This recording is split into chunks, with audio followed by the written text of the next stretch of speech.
There is a question that most people never ask out loud, but that lives at the bottom of everything they do or fail to do. A question that appears in moments of silence, in those times when the noise of the day stops and it's just you left with yourself. And the question is this: why haven't I started yet? Why is it that what I know needs to change is still the same? Why does the version of myself that I imagine, that I can see clearly when I close my eyes, still seem so distant from the version that wakes up every day and looks in the mirror? This question hurts. And because it hurts, most people learn not to ask it. They learn to fill the silence with noise, to occupy time with small urgencies that seem important, to push reflection to later, to Sunday, to the turn of the month, to the moment when life takes a break and there is space left to think. But the break doesn't come.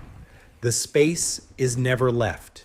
And the question remains there, buried, growing slowly in the silence you do not allow to happen. The truth is that most people are not at a standstill for lack of capability.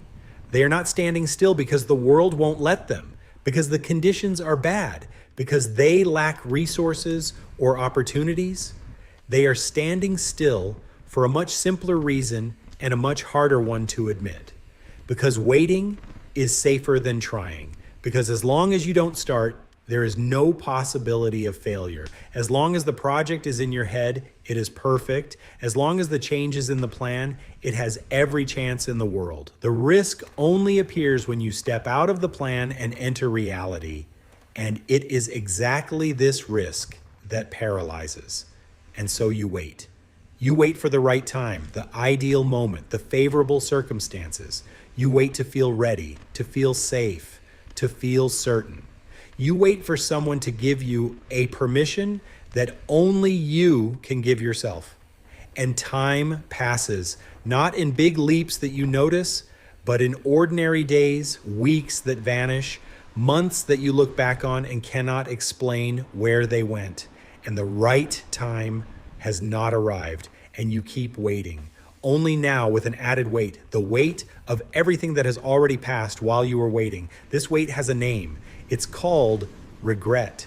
And it is different from any other kind of pain because there is no medicine. There is no surgery. There is no way to go back and undo it. Regret is permanent. It settles in and stays, not screaming, but whispering in the quietest moments, the memory of everything that could have been and wasn't. And the cruelest part is not the regret of what you tried and didn't work out. It is the regret of what you never tried, of what was kept safely tucked away, protected from risk, and died right there without having had a chance to exist. But here's the thing that changes everything when you truly understand it.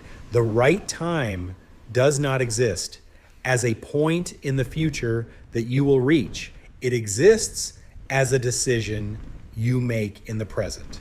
The right time is not a condition. It is a choice. It is the moment when you stop negotiating with your own hesitation and decide that what you have right now is enough to start, not enough to finish, not enough to guarantee the result, not enough to eliminate the risk, enough to take the first step.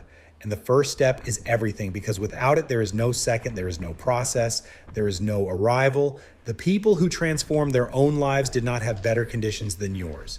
They didn't have more time, more money, more safety, more certainty. They had one thing different. They had the willingness to act before they were ready, to start in the middle of doubt, to build the path while they walked without waiting for someone to draw the map in advance. And this willingness is not a personality trait that you have or don't have. It is a decision, one that can be made today, right now, regardless of how you got here, because the past does not define what is possible from now on. Every day passed in waiting was a lost day. Yes, but that is no argument to lose another one. The logic that since you have waited this long, you might as well wait a little longer is the logic that keeps people trapped for decades in lives they didn't truly choose. The moment to start is not when you have resolved what was left behind. It is now, with what was left behind still existing, because it will always exist in some way, and to wait for it to disappear is to wait forever. What life rewards is not perfection. It is not absolute preparation. It is not the absence of risk or the presence of a guarantee. What life rewards is movement. It is the person who, faced with the same uncertainty that paralyzes the majority, chooses to act anyway, who pushes the project forward without having all the answers, who begins the change without knowing exactly where it will end, who takes the step without seeing the whole staircase, trusting that the next step will appear when their feet need to land somewhere. And this trust is not naivety. It is the only rational bet available, because the alternative, waiting for the certainty that never comes, guarantees only one thing: that you will be in the exact same place a year from now, 5 years from now, 20 years from now, looking at the same version of yourself and asking the same question that hurts. Why haven't I started yet? You don't need to have the courage to arrive. You need to have the courage to leave. The arrival comes with time, with the process, with everything you learn along the way that does not exist in any book and that no one can teach you before you go.